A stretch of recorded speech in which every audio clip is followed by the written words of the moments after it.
The Ukrainian military isn't releasing the number of soldiers they've lost in the fight with Russia.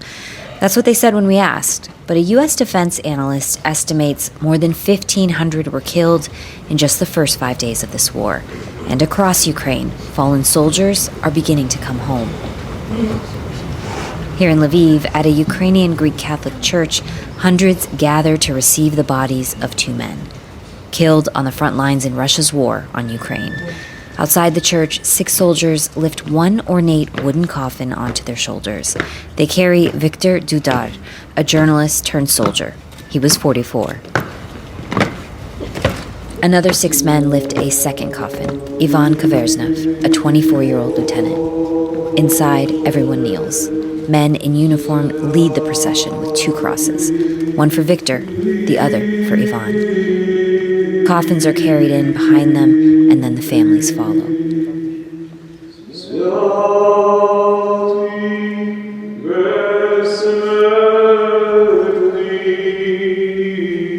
Holy God, holy mighty, a priest sings, holy immortal, have mercy on us.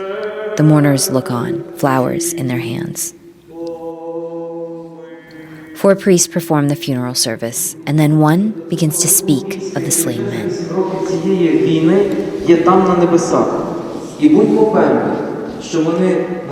After 8 years of war, he says, they will join the army in heaven.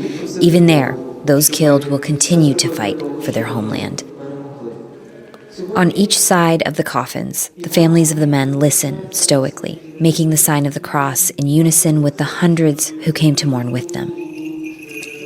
One of the priests swings the censer above the 2 coffins, praying for their salvation. The smoke billows, infusing the air with the sweet smell of frankincense. Everyone follows the pallbearers out into the street, where 2 vans are waiting to take the caskets to the cemetery.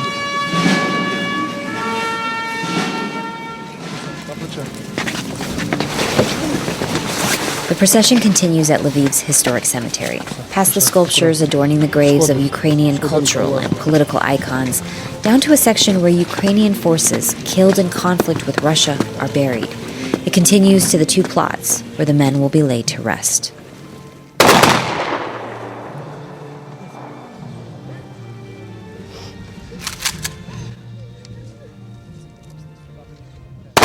Soldiers deliver a 21-gun salute as the bodies are lowered into the ground. Relatives wail.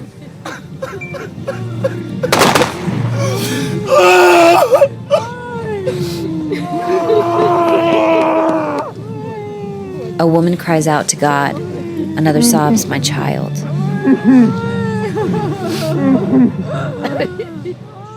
Haltingly, the mourners sing Ukraine's national anthem.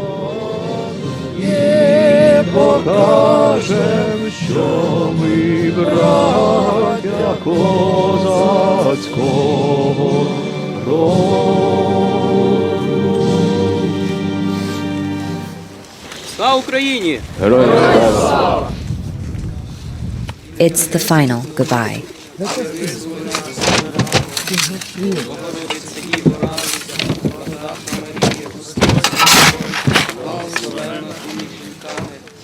A journalist colleague of Viktor's pulls me aside to share a video.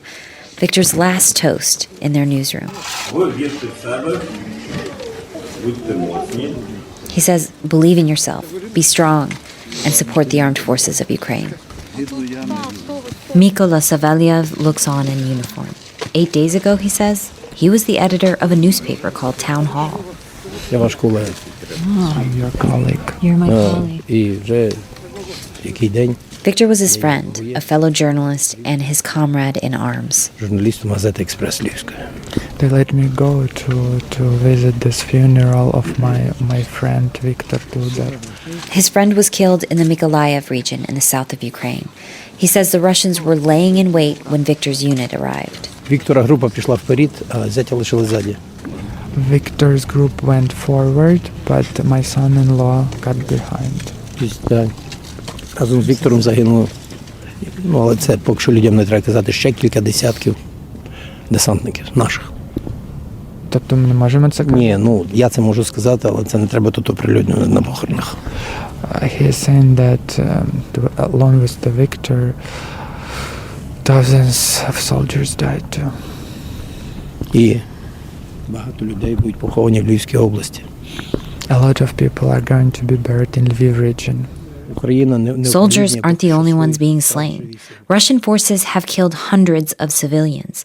Mykola calls it a war crime. Я особисто внутрішньо не готовий, And щоб I want to вмирати. add that I'm not ready to die, but I'm ready to kill right now.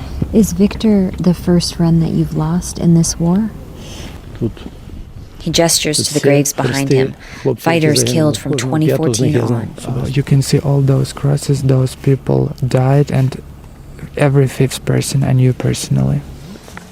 At Viktor's graveside, his wife Oksana stands with their daughter.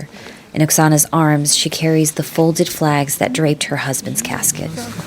If you could just tell me about Viktor. Віктор завжди був I met дуже Viktor небайдужий. when we were students, and he was always kind. They were always together. And there was only one day in their lives he didn't call, the first time he fought against the Russians 8 years ago. And this time, did he volunteer to go back, and did you ask him not to?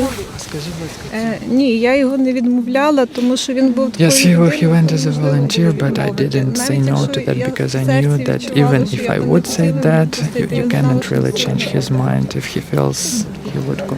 Я колись, щоб його підбадьорити, сказала йому таку фразу, що In краще order to бути support him, вдовою I героя, once I ніж said it's дружиною better to be бойового widow героя. І він of the просто hero командир.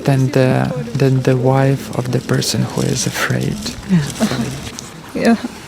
Я дуже багато плакала, але сьогодні я стояла і I was crying a lot before, but today I was standing and I was proud of this, and I know that he wanted that because he was saying so many times it's better to die in the fight. Wooden crosses stand in the soil where Viktor and Ivan are buried. Next to them, 3 open graves. 3 more soldiers will be put to rest tonight.